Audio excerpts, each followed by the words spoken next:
ब्रह्मणे नमो अस्त्वज्ञये नमः पृथिव्यै नभ ओषधीभ्यः नमो वाचे नमो वाचस्पतये नमो विष्णवे बृहते करोमि। ओम शांति शांति शांति। దూరదర్శన్ ప్రేక్షకులకి నమస్కారం. మానసిక ఒత్తిడి సన్మార్గం అనేటువంటి కార్యక్రమంలో మానసిక ఒత్తిడి అనేటువంటి అంశాన్ని మాట్లాడుకోబోతున్నాం ఈరోజు. ఇది ఇవాళ ప్రపంచం ఎదుర్కొంటున్నటువంటి సమస్య మానసిక ఒత్తిడి. ఉదయాన్నే లేచినప్పటి నుంచి రాత్రి పడుకునేటువంటి సమయం వరకు ప్రతి రంగంలో ఉన్నటువంటి వారు ఆ రంగానికి సంబంధించినటువంటి అధికారులతోటో మరో రకంగానో ఏదో ఒక రకమైనటువంటి ఒత్తిడిని ఎదుర్కొంటూనే ఉన్నారు నిత్యం. ఈ ఉరుకు పరుగుల జీవితంలో మనకి ఆ ఒత్తిడి అనేది ఒక భాగం అయిపోయింది, జీవితంలో ఒక భాగంగా మారిపోయింది ఆ ఒత్తిడి. వ్యాపారంలో ఉన్నటువంటి వారికి మరి డబ్బులు సంపాదించాలి, ఒత్తిడి కావాలి, ఒత్తిడి పడుతోంది డబ్బులు సంపాదించేటువంటి క్రమంలో. ఉద్యోగంలో ఉన్నాడు, ఇంకా మంచి ఉద్యోగానికి వెళ్ళాలి, అది ఒక ఒత్తిడి. విద్యార్థి ఉన్నాడు, బాగా చదువుకోవాలి, మంచి ర్యాంకు సాధించాలి, వాడి మీద అదొక ఒత్తిడి. ఇలా అనునిత్యం కూడా ఒత్తిడికి లోనవుతూనే ఉన్నాం.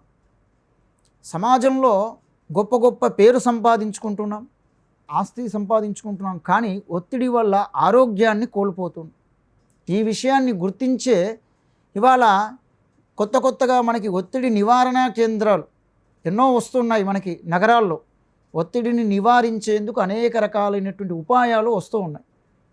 మరి ఆ ఉపాయాలన్నీ కూడా ఒత్తిడి తగ్గించేందుకు మనకి సహకరించేటువంటి మార్గాలు. ఆ మార్గంలోనే మనకు అందుబాటులో ఉన్నటువంటి మార్గం ఒకటి ఉన్నది. అదే మన యొక్క సంప్రదాయంలో చెప్పినటువంటి సంస్కృతి సంప్రదాయాల్లో చెప్పినటువంటి మాటలు. ఆ మాటల్ని గనక మనం త్రికరణ శుద్ధిగా ఆచరణలో పెట్టుకుంటే మనకు ఉండేటువంటి ఒత్తిడిని మనం తగ్గించుకోవడానికి వీలవుతుంది. ఎందుకంటే మనకి యజుర్వేదం ఒక మాట చెప్తుంది. అసలు యజుర్వేదం అంటే యజుస్సు సమర్పణాభావం కదండి. యజుస్సు అంటే అగ్నిహోత్రంలో సమర్పణ చేయటం. ఆ సమర్పణాభావం అనేది పెట్టుకుంటే అన్నిటినీ మనం సమాజానికి సమర్పణ, సమాజ శ్రేయస్సు కోసం మనం చేసేటువంటి పని ఏదైతే ఉందో మనం ఒత్తిడి లేకుండా చేస్తే అది సమర్పణ అంటాం. అటువంటి సమర్పణా భావంతో చేయడం. ఎందుకంటే రేపు ఏమవుతుంది, రేపు రోజున నేను ఎలా ఉంటాను, రేపు నా ఉద్యోగం పరిస్థితి ఏమిటి, రేపు నా ఆరోగ్యం పరిస్థితి ఏమిటి, ఇదే కదా భయానికి మూలం. ఆ భయమే కదా ఒత్తిడికి కారణం.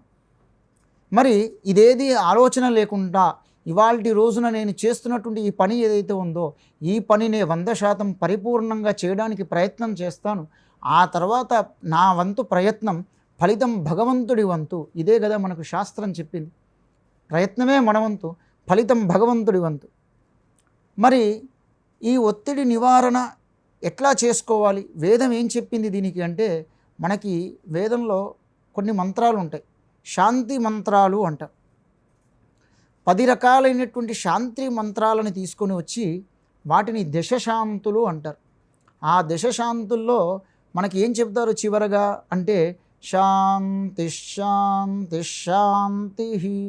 శాంతిగా ఉండవయ్యా, ప్రశాంతంగా ఉండు, ఆలోచించకు, నీ ఆలోచన ఒత్తిడి అన్నీ కూడా వదిలేయి అని చెబుతుంది. ఏమిటి మరి శాంతి అని ఒక్కసారి వదిలేస్తే సరిపోదా? శాంతి శాంతి శాంతి 3 సార్లు ఎందుకు చెప్పాలి అంటే, మానసికంగా శాంతిగా ఉండు, మానసికమైనటువంటి ఆలోచనలన్నింటినీ దూరం పెట్టు. శారీరకంగా శాంతిగా ఉండు, రెండవ శాంతి. మరి ఇవి రెండు ఉంటే సరిపోదు. మానసికంగా ఉన్నాం, శారీరకంగా ఉన్నాం, కానీ మన చుట్టూ ఉన్నటువంటి వాతావరణం కూడా శాంతంగా అంటే ప్రశాంతంగా ఉండాలి. మనం ఏదైనా పని చేయాలి అనుకున్నప్పుడు మన చుట్టూ ఉన్నటువంటి వాతావరణం అలజడి ఉంటే, భయంకరమైనటువంటి శబ్దాలు వస్తుంటే మనం ఆ పనిని చక్కగా చేయలేం, మనం ఆ పని మీద దృష్టి పెట్టలేం. అప్పుడు ఆ పని చేయడంలో విఫలమయ్యే ఆ ప్రమాదం కూడా లేకపోలేదు. అందుకోసమే మనం శారీరకంగా శాంతంగా ఉండాలి, మానసికంగా శాంతంగా ఉండాలి, మన చుట్టూ ఉండేటువంటి వాతావరణం కూడా ప్రశాంతంగా ఉండాలి. అందుకోసమే శాంతి శాంతి శాంతి. నీ భయాలని వదిలిపెట్టు, శాంతంగా ఉండు. ఇవాల్టి రోజు ఏదైతే నువ్వు పని చేస్తున్నావో ఆ పని మీదే దృష్టి పెట్టు. ఇదే మనకి నమకం చమకం అని యజుర్వేదంలో 2 ప్రశ్నలు ఉంటాయి. ఆ నమకంలో ఈ యొక్క భయాన్నే ఒక భౌతికమైనటువంటి రూపానికే కాదు, మానసికమైనటువంటి రూపానికి కూడా ఒక నమస్కారాన్ని చేస్తోంది మనకు వేదం. నమస్తే రుద్రమన్యవ ఉతోత ఇషవే నమః. ఓ రుద్ర, క్రోధస్వరూపమైనటువంటి ఓ పరమేశ్వర, నీ క్రోధానికి నమస్కారం అయ్యా, నీ క్రోధాన్ని మా మీద చూపించకు అని ప్రార్థన చేస్తాడంటే క్రోధాన్ని కూడా ఒక రూపం ఇచ్చి ఆ రూపానికి నమస్కరిస్తున్నాడు. నువ్వు నా పట్ల క్రోధంగా ఉండకు, నా పట్ల శాంతంగా ఉండు, నన్ను కూడా శాంతంగా ఉంచు. చమకంలో మాట చెప్తాడు, అభయంచమే సుదినంచమే అని కొన్ని పదాలు వస్తాయి. భయం లేకుండా ఉండవయ్యా, భయమే పెద్ద శత్రువు, ఆ భయం లేకుండా ఉండు. సుదినంచమే, నువ్వు ఏ రోజైతే పని చేస్తున్నావో ఆ రోజు నీకు మంచి రోజు, చక్కగా కార్యక్రమాన్ని మొదలు పెట్టుకొని చేసుకో అని మనకి వేదాల్లో మన భయాన్ని నివారణ చేయటాని కోసమై శాంతి శాంతి శాంతి అంటూ మనకు అనేక విషయాల్ని చెబుతుంది శాంతిగా ఉండటాని కోసమని. అయితే ఈ శాంతి ప్రశాంతి మనకు ఎట్లా వస్తుంది, ప్రశాంతత ఎట్లా వస్తుంది అంటే మనకి భగవద్గీతలో కృష్ణ పరమాత్మ అర్జునుడికి ఒక మాట చెప్తాడు. కురుక్షేత్ర యుద్ధం ప్రారంభమైంది. ఆ కురుక్షేత్ర యుద్ధం ప్రారంభంలోనే అర్జునుడు యుద్ధం చేయడానికి కోసం వచ్చాడు రంగంలోకి. కానీ ఆ కురుక్షేత్రంలో ఉన్నవారంతా కూడా ఎదురుగా చూస్తే అర్జునుడి తాతలు, గురువులు, అంతా బంధువులు. వెంటనే అర్జునుడికి చాలా భయం వేసింది, మానసిక ఒత్తిడికి గురయ్యాడు. ఇదే కదా మనం అనుకుంటున్నది. ఆ మానసిక ఒత్తిడి ఆనాడు అర్జునుడు కూడా పడ్డాడు. మహానుభావుడు, ప్రావీణుడు విలువిద్యలో, అయినప్పటికీ ఆయనకు తప్పలేదు మానసిక ఒత్తిడి. మరి ఆయనకు వెంటనే ఏం చేయాలి అంటే అక్కడ మొదలైంది ఆ యొక్క కృష్ణ పరమాత్మ యొక్క ఉపదేశం. అదే భగవద్గీత వేద సారం. మొట్టమొదటి ఒత్తిడి నివారణ కోసం, మానసిక ప్రశాంతత కోసం కౌన్సిలింగ్ సెషన్ ఏదైనా ఉంది అంటే, ప్రపంచంలో మొట్టమొదటి కౌన్సిలింగ్ సెషన్ ఏదైనా ఉంది అంటే అది భగవద్గీత అని మనం చెప్పుకోవచ్చు. ఆ భగవద్గీతని అర్జునుడికి బోధించాడు శ్రీకృష్ణ పరమాత్మ. ఆ బోధన విన్నటువంటి అర్జునుడు తనలో ఉన్నటువంటి భయాన్ని, మానసిక ఒత్తిడిని దూరం పెట్టి యుద్ధానికి సన్నద్ధుడయ్యాడు. అంటే ఎప్పుడైతే ఒత్తిడి తన నుంచి తొలగిపోయిందో, సాక్షాత్తు పరమాత్మ అయినటువంటి ఆ కృష్ణుడు తన వెనుక ఉన్నాడు అనేటువంటి ధైర్యం వచ్చిందో, నేను ఏదైనా చేయగలను అనేటువంటి ఒక ధైర్యం ఆయనకి అప్పుడు వెంటనే కలిగింది. అప్పుడు చెప్పాడు కృష్ణ పరమాత్మ, కర్మణ్యేవాధికారస్తే మా ఫలేషు కదాచన. ఏమయ్యా, నువ్వు చేస్తున్నావు అని అనుకుంటున్నావా? కర్మ చేయడం వరకే నీ ప్రయత్నం. మా ఫలేషు కదాచన, నీ పనేమిటో నువ్వు చెయ్యి. ఎందుకయ్యా నీకు అనవసరమైన ఒత్తిడి? నీ పనేమిటో నువ్వు చెయ్యి. మా ఫలేషు కదాచన, ఫలితం నాకు వదిలేయి, ఫలితం నువ్వు ఆలోచించకు. అప్పుడు ఇంకా నీకు ఒత్తిడి ఏముంది? చక్కగా నీ పని నువ్వు చేస్తూ పో. అందుకే విద్యార్థులు కూడా ఇవాళ గుర్తుంచుకోవాల్సినటువంటి విషయం ఏమిటంటే, తమ ప్రయత్నం ఏమిటి? చదువుకోవటం.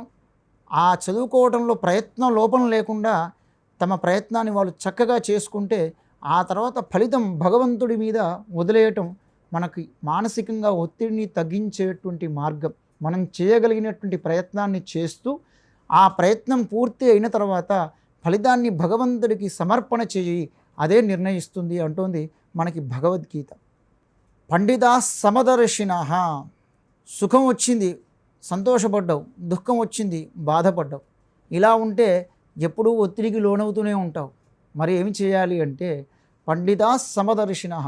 సుఖాన్ని, దుఃఖాన్ని, బాధని, సంతోషాన్ని రెండింటినీ ఒకేలాగా చూస్తే నీకప్పుడు ఒత్తిడి గురి కావలసినటువంటి అవసరమే ఉండదయ్యా అంటూ అనేక విషయాల్ని మనకి ఆ యొక్క అర్జునుడి రూపంలో మనందరి కోసం ఉపదేశించాడు ఆ యొక్క కృష్ణ పరమాత్మ. ఇది భగవద్గీత సారాంశం. సరే, ఈ భగవద్గీత నుంచి మనం మరొక రకంగా చూస్తే, బయటికి వచ్చి ఇంకో రకంగా చూస్తే అసలైన మానసిక ఒత్తిడి, అసలైన కష్టం ఎవరు అనుభవించారు అని కనుక ఆలోచిస్తే మనకి రామాయణంలో ఒక సందర్భం కనబడుతుంది. సీతమ్మని రావణాసురుడు అపహరించి లంకలో తీసుకొని వెళ్ళి అక్కడ పెట్టాడు సీతమ్మని. లంకలో ఉన్న వాళ్ళంతా ఎవరు అంటే రాక్షసులు ఉన్నారు. ఆమె చుట్టూ కూడా రాక్షస సమూహం ఉన్నది.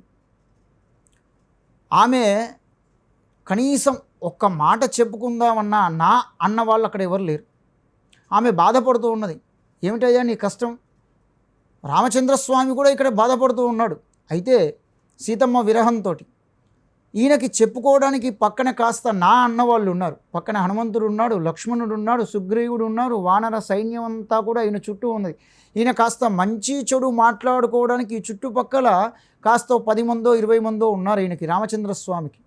కానీ మరి అక్కడ సీతమ్మ అశోకవనంలో చుట్టూ రాక్షసులంతా కూడా రోజు వచ్చి ఆ రావణాసురుడు ఏమైంది అని బెదిరిస్తూ ఉంటే, రాక్షస సమూహం అంతా ఆమెను బెదిరిస్తూ ఉంటే 10 నెలల పాటు ఆమెతో మాట్లాడడానికి కూడా ఎవరు లేకపోతే ఆమె మానసిక స్థితి ఎట్లా ఉంటుంది?